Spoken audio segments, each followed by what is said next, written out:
Welcome to Syndicated Nightmares, where each week we take a deep dive into an episode of Freddy's Nightmares based on the Nightmare on Elm Street film series. This week, hosts Dave and Michelle talk about Season 2, Episode 9, Monkey Dreams, directed by the great Robert Englund and written by Michael Kirschenbaum. And the original air date was November 27th, 1989. And the description is, in this follow-up to Memory Overload, a gambling addict lab researcher must race to complete his work before his bookie's enforcers show up to collect. In the second half, a monkey from the lab exacts revenge upon his captors. I don't think that second half is accurate. Yeah, not so much. So I guess just a disclaimer on this episode. I hated it. I almost turned it off. Yeah. I hated it so much. But I guess this was their Thanksgiving episode because it was late in November. So this was their Thanksgiving episode. But was there weren't any references in the episode to Thanksgiving, were there? Okay. Okay. I'm totally joking about it being their Thanksgiving Okay. episode. But speaking of national holidays, your birthday is tomorrow, is that correct? That is correct. Yes. Okay, I mean this won't air until probably early September, so it'll be a few months afterward, but for right now in present time, happy birthday. Oh, thank you. Do you have any And plans? Happy birthday to you too. Oh, thank you. Yours is coming up soon as well. Yeah. Yeah, well, I'm going out tonight with some friends to see the new Annabelle movie. Okay. And then tomorrow, Nick and I are going to a horror-themed escape room downtown. Oh, awesome. So I'm excited about that. Yeah. Yeah. You've already been to I Like Scary Movies, right? Yes. Okay. Yeah, which was amazing. Oh, good. I would go if I was already going to be in California, I guess I would go if I was already going to be in Los Angeles, but to make the 5-hour flight just for that, I don't think it would be worth it, but who knows. But yeah, we're 53 weeks apart. So yes. Yeah, so my birthday is next Sunday. Yeah. Yeah. Any big plans for next weekend? Kind of. I've kind of been celebrating it with like different chunks of friends that I have. So last weekend, my theater friends and I got a pontoon boat and just went on the lake for the day, and that was really nice. Oh, nice. And then next weekend, a different group of friends are coming in town, and we're gonna celebrate it. And then on my actual birthday, Tina is taking me on a surprise adventure getaway somewhere, so I have no idea where we're going or what we're doing, but it'll be fun. Oh, that's fantastic. Yeah, that's great. Yeah, so I'll let you know about it the next time we record a podcast. Yeah. Excellent. Okay, Sounds great. all right, so let's get into this one, I guess. Here we go. Well, I have to say I still say Deadline from the first season was the worst. Really? Okay. Because this had you could follow the story. You always knew basically what was going on. Yeah. Deadline didn't really have, the second half of Deadline didn't really have a plot. I would rather watch Deadline 10 times in a row before I watch this episode again. Yeah. So, okay, so Hopefully Robert Englund's not listening. Yeah, well, it's not so much about Robert's directing that he did. It's more about the content of the episode. We'll get into it later because it's more the second half that I despised than the first half. The first half I kind of liked. Oh yeah. Yeah. Okay, so we start off with the guy Joe who was in Memory Overload. That was episode 5 from season 2. He's the guy who was like in on the scam with his sister, which I still maintain that he and his sister do not act like they have a sisterly or sibling relationship. They kind of have like a flirtation to it a little bit. I was a little uncomfortable watching this episode. Oh, I got more like she was she was mothering him a bit. Oh, really? That was more the vibe that I got from it. Yeah. I got like a girlfriend vibe from it. So I think maybe the actors were just really attracted to each other and couldn't like keep their feelings to themselves. That's what I thought. Maybe. Yeah. Okay. Okay. So anyway, so Joe is a scientist who also has a gambling problem. And it starts off that the episode starts off with a big poker game going on, and the stakes are high. They're betting like $2,000 each hand. Joe is winning big time, and for whatever reason, he wins the hand, and then he starts to shoot his opponents with the help of who we later find out his co-worker. Jeannie? Jeannie. Yeah, Jeannie's her name. And then he wakes up, it's all a dream, and we find out that really Joe is a very bad poker player, and he owes like $30,000 to this guy named Mr. Black. But Mr. Black sends his henchmen to do the dirty work of collecting what Joe owes him. And of course, Joe doesn't have the money. And it's this weird thing because the guy, so it's this big, huge guy named Barney, and he ends up in the middle of when he's threatening him, he calls his wife, and they have this whole phone conversation about groceries. Mm-hmm. And I thought, when that happened, I was like, oh, I guess the second half of the episode is going to be about his wife. Oh. But it never... Yeah, it didn't go that way. It never comes up again. No. It's just a random conversation about groceries. I really liked that scene, though, because he was just like... telling Joe, like, okay, I'll be back next week for the money, or I'll be back later for the money. Do you mind if I make a phone call real quick? And Joe's like, yeah, sure, go ahead.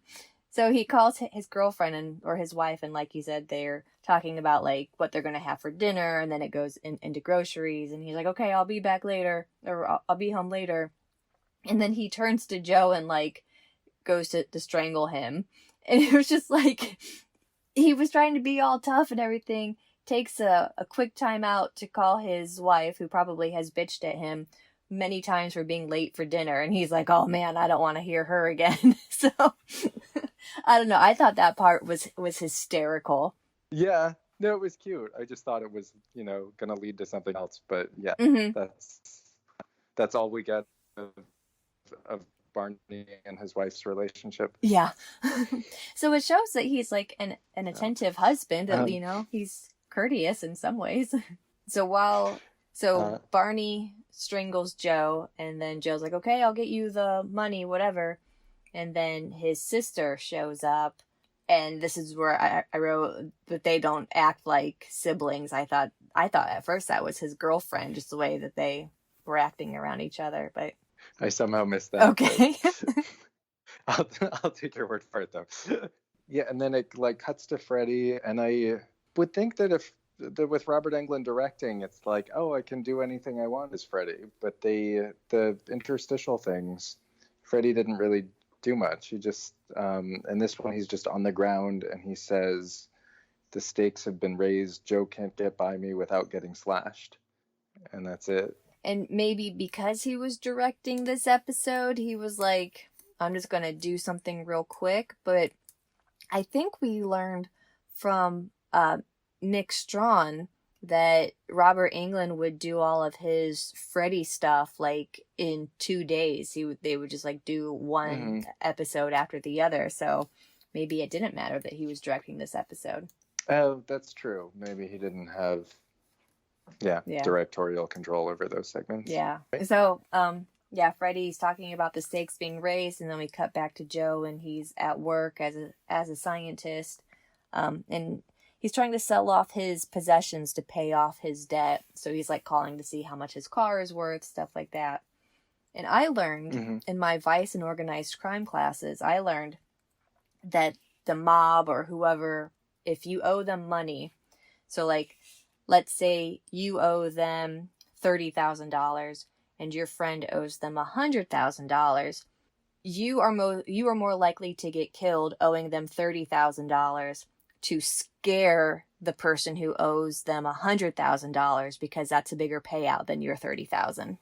Oh wow! So the lower amount of money you owe, the more likely you are going to die, because it's worth it to lose that small amount to scare the guys who owe a larger amount, if that makes sense. Yeah, that's really interesting. I never thought about that. So if you ever have a gambling debt, go big. Go big. Right. So they don't kill you.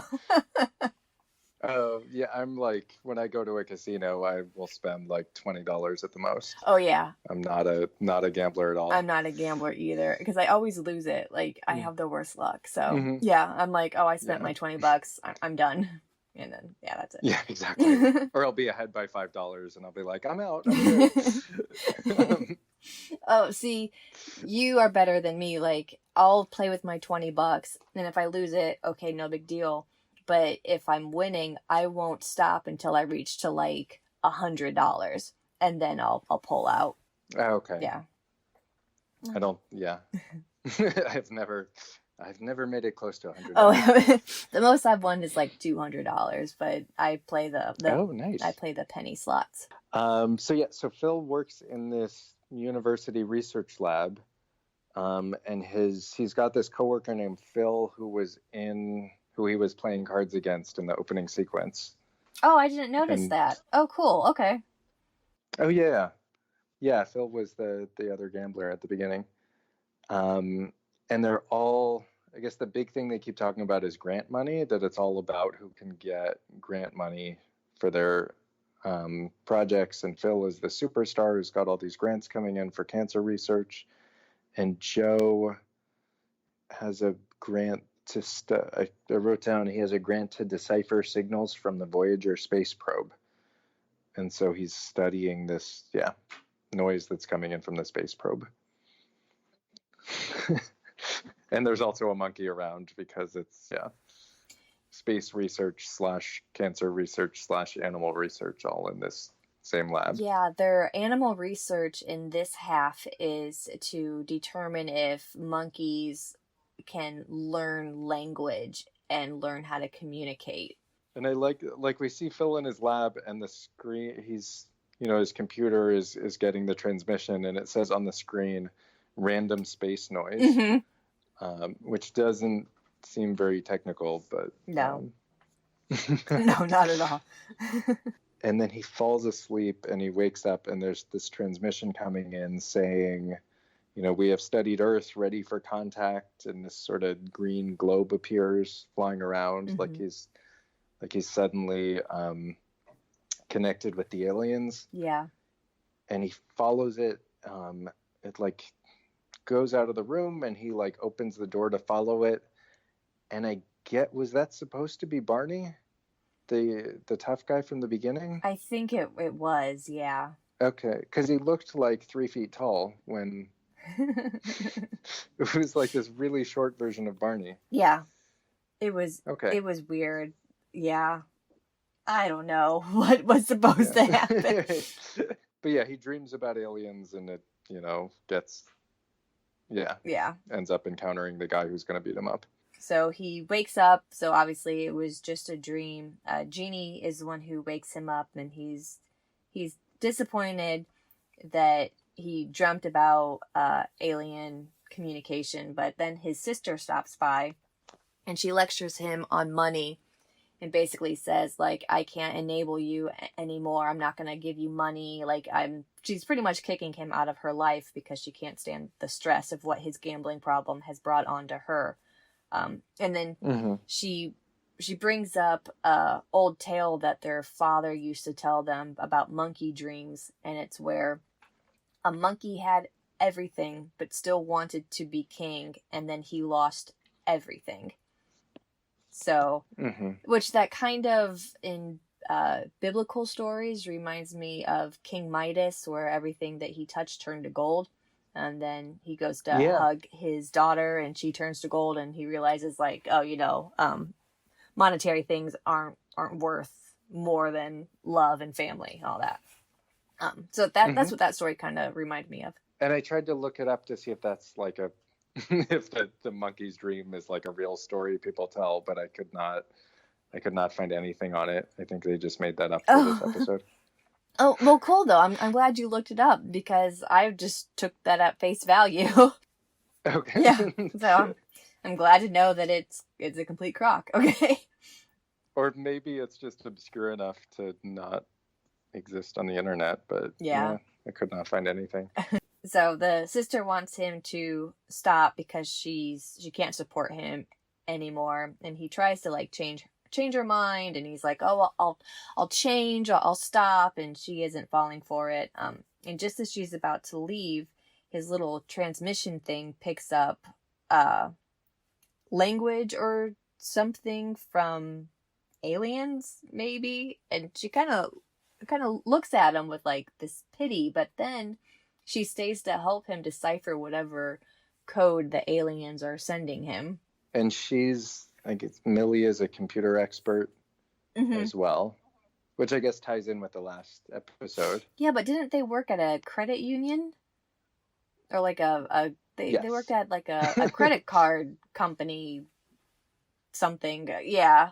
So why she's a computer whiz working at a credit union? Yeah, it was weird. Well, she made the computer like talk to her coworker. Oh yeah, that's true. Yes, she did. Something like that. Yeah. But yeah, so they're working on it, and I thought it was kind of cool that they're working on it, and then it's like, oh my god, I completely forgot that the mob is threatening me. Yeah. And Barney shows up, and he's like dragging Millie away, and Joe like runs after her in a hallway. And the hallway, like with the swinging ceiling lights, kind of reminded me of Nightmare on Elm Street 5, when oh yeah, like when Alice has the dreams about the mental asylum, and she's running through the hallways. Oh yeah. And then Barney shows up in real life and asks him for the money, and Joe says, you'll have it within 24 hours. But Barney says, I still have to hurt you, and crushes his hand. Millie wants Joe to call the police, but he doesn't want to get them involved for whatever reason. So I guess the 24 hours have passed because Barney shows up again, and Joe pulls a gun on him this time, which, you know, maybe you should have gotten a gun a little bit sooner. And then this was weird. So Joe has a gun on Barney. Jeannie walks in and she's like, oh, a gun. Like, and then just leaves. So she interrupts them for no reason at all, plot-wise. Right. That's true. She didn't need to be there. Joe tells her to leave, right? Yeah, but it was like, what was her purpose of going in there? Yeah. You know? There isn't one. Okay, yeah, there wasn't one at all. Nope. Oh, we forgot to mention that they are at Springwood University Science Lab and Animal Research. So, there you go. Somehow there's letters that are coming in on the computer screen from the transmission. It's like this alien Morse code. Yeah. Then he does some sort of trace of where it's coming from, and it turns out the transmission is coming from the animal lab, not from the Voyager space probe. And the computer was saying Winston, which is like the letters come together and get decoded, and it says Winston. And so the implication is that it was just the monkey was hitting. It was the monkey all along that was causing the transmission. Yeah, so there was a computer in the next room where the animal lab was, and Winston, the monkey, who has been learning to communicate with humans, has been on the computer the whole time. And I was kind of like, this is a really twisted when a stranger calls plot to it, you know, like, get out of the house, the guy's in the basement sort of thing. Right. The call is coming from inside the house. And yeah, so I kind of got that vibe from it, you know, the monkey's right next door. Get out of the lab. So anyway, so we find out that it's Winston who's been communicating with Joe this whole entire time, and then you hear a gunshot go off, and you don't know if it's Joe shooting Barney or Barney shooting Joe, and then you see Joe is like hunched over his desk and he has a bullet wound in the back. So he's not doing too good right now. No, but he has a nice like death dream, like dream as he's dying. Yeah. Because he dreams that he became this successful researcher because he instead of alien transmission, he made a breakthrough in primate communication. Mm-hmm. And so he's going to be this huge success, and he's like hanging out with Millie, but not really, because he dies. Yeah. And so then we go into the second half of the episode. Yeah, so this is about Jeannie and Phil from the first half in the animal research lab. Yeah. So Jeannie's research on animal communication, that whole program has been discontinued because the grants fell through. And the only way that she can carry on at the research lab is if she converts her studies into cancer research, basically doing pain experiments on the animals to see what stage 4 cancer patients go through. Yeah, and Phil wants to do these pain tests on Winston, and she really is not in favor of that. Mm-hmm. And then right when they're about to start the experiments, 2 journalists from Science Discover, they come in unannounced and uninvited, and they want to interview Phil, and they're taking pictures of the lab, and Phil kicks them out because he thinks that they're basically PETA in disguise, to try to get dirt on the lab for doing animal testing. Yeah, and then there's another Freddy segment where all I wrote is that he says something about experimenting on people instead of animals. Yeah, that's what I wrote down too, because Freddy, Freddy real quick is like, I don't experiment on animals, I experiment on people, or something like that. People, not animals, sort of thing. And I was like, all right, Freddy, all right. Yeah, Freddy's kind of phoning it in this episode. Yeah. Yeah, he is. Yeah, and then Phil has this dream where he's walking down the hallway and someone wrote "Free the Animals" on the wall. And then there's sort of these primal hunters that are like, somebody tries to shoot at him, and then there's like a folder on the ground that says animal research grants with money sticking out, and he starts chasing it, and it's it's like bait from the hunters. And so he's chasing after these grants, and then his head gets stuck in a bear trap. And he wakes up. He wakes up in the lab because apparently he's been kicked out of his house, so he's been sleeping in the lab for the last few weeks or months. And Phil is convinced that he's being followed by animal rights people who he also believes superimposed journalists from Science Discover. So he just won't let that one go. So he goes to start an experiment on Winston, and Jeannie freaks out on him because you hear the monkey not screaming, but obviously not very comfortable. So that's when I really started to have an issue with the episode. I can't stand any type of animal cruelty at all. So I almost turned it off and was like, Dave, we're just not going to cover this one.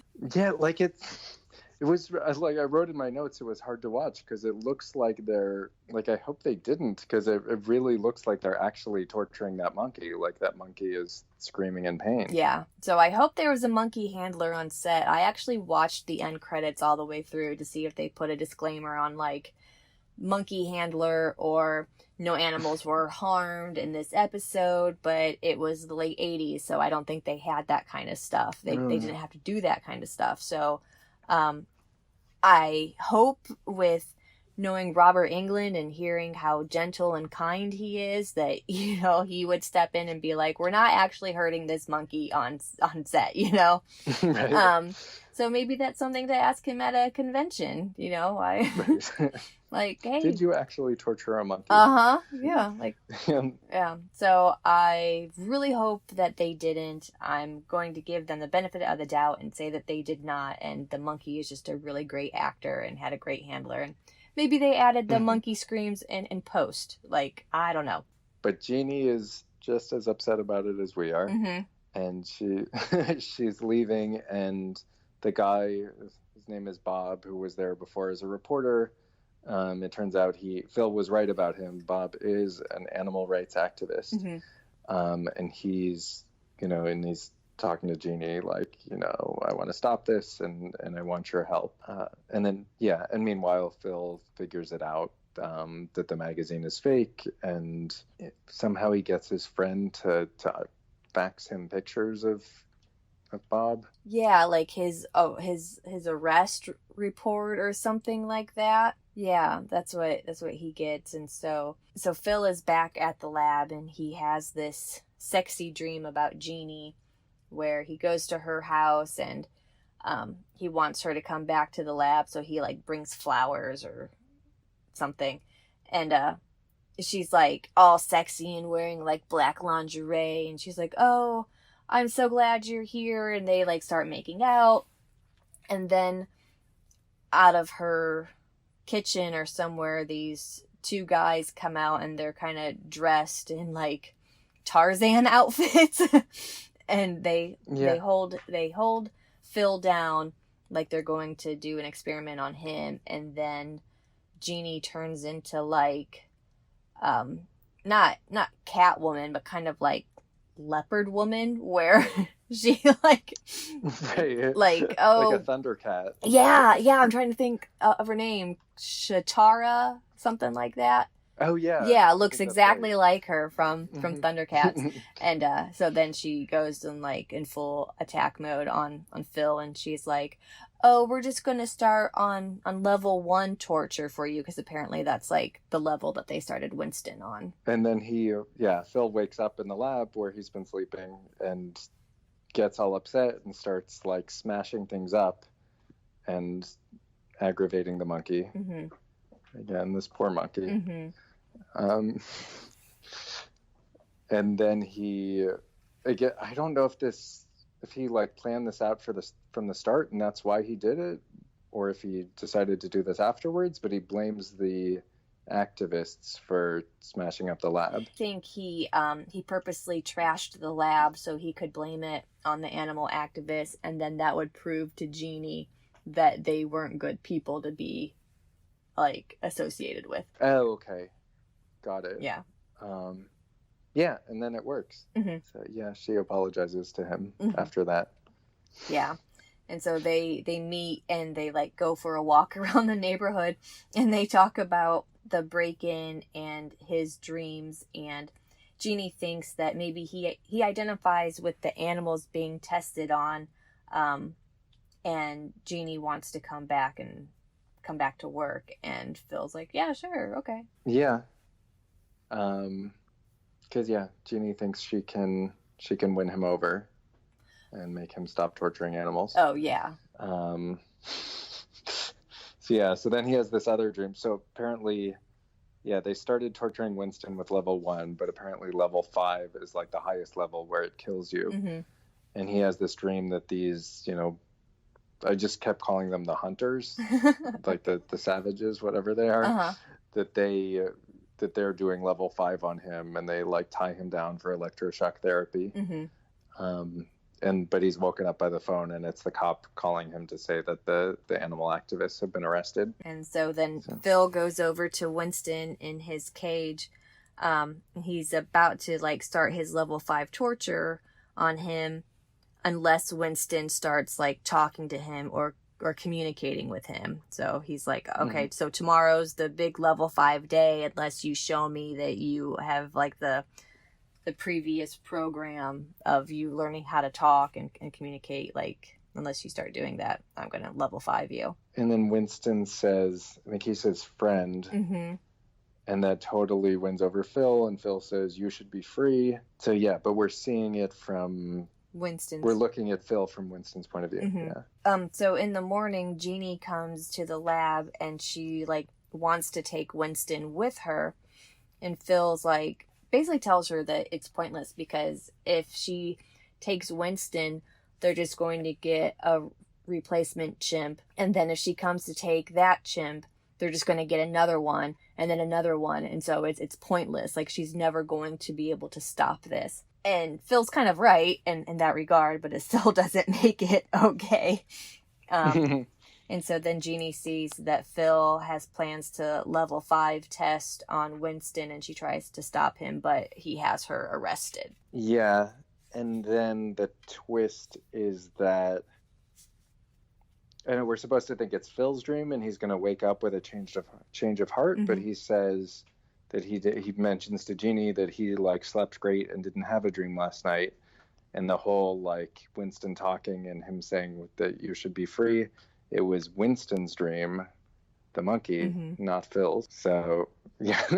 So then presumably they do level 5 and kill Winston. This was like, remember that movie with Matthew Broderick? I think it was called Project X or something like that. Oh yeah. Yeah, I do. Yeah, it was that kind of episode where you just like are so fucking mad.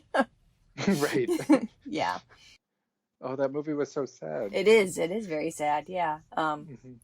I hated this episode. Hated it. I seriously was about to message you and be like, we're just not covering this episode at all. Like, I refuse to watch this episode any further. Yeah. Yeah. That's all I have to say. Yeah. I mean, they kind of try to turn the tables a bit in the dreams where like Phil is the one being tortured, but still, it's just awful. Yeah. I have nothing good to say about this episode, and I'm very mad at Robert Englund right now. Yeah. Because the subject matter, or because of the subject matter, both. Yeah, and because like, I mean, bravo for the monkey as an actor, because I was like convinced that this monkey was not being treated properly, and I really, really hope that I'm wrong and it's just a really great actor monkey. Yeah. Well, I know moving forward at conventions, lately, like the past few years, I've basically said that there's no reason for me to stand in a 6-hour line to meet Robert Englund anymore, because I've met him already. However, I now have a new reason to stand in line for 6 hours to ask this man about this episode. Right. Yeah. Or I mean, he probably still does Q&As at conventions, doesn't he? Or you could like line up at the microphone and ask him. Oh yeah, I could. But I won't do that. I don't like being in front of people, but yeah, there's that option. So, okay.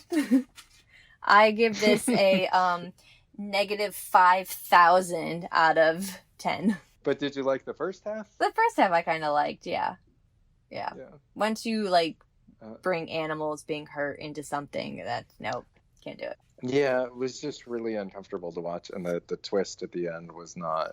It wasn't much of a twist. Yeah, it wasn't much of a twist, and it wasn't much of a payoff for what you had to endure. You know, if it was some like revenge thing where Winston broke out and was like knifing people down the hallway as he made his great escape, I would be okay with that. Yeah. Oh yeah. That's not. Have you seen that movie with Amanda Wyss and the killer monkey? No, I didn't even know there was one. I think it's called. Oh yeah, it's from the 80s. I think it's called Shakma. Oh, okay. No, I've seen her like post about it, but I haven't really seen. I've seen Nightmare on Elm Street that Amanda is in, and I think that's about as far as I've gone in her credentials. Yeah. Oh. Yeah. Well, she's done a lot of great stuff. Oh, okay. Yeah. So she's got her own killer monkey project. Oh dear. But yeah, it's weird that the synopsis says that the monkey gets revenge, because there's nothing about the monkey getting revenge. Yeah, the monkey does not get revenge at all. So yeah, we all know how I felt about it. How did you feel about the episode altogether? Yeah, I didn't. Yeah, I mean the monkey. If it had been like about animal research, but we didn't see. But we didn't see a monkey getting tortured, that would have been much better. But also just on the whole, I didn't think it was very good. It just, as you said, there wasn't much payoff to it, and it just wasn't really that interesting. Thank you so much for listening. Please join us next week when we talk about Season 2, Episode 10, Do You Know Where Your Kids Are? Where Freddy starts a babysitter's club.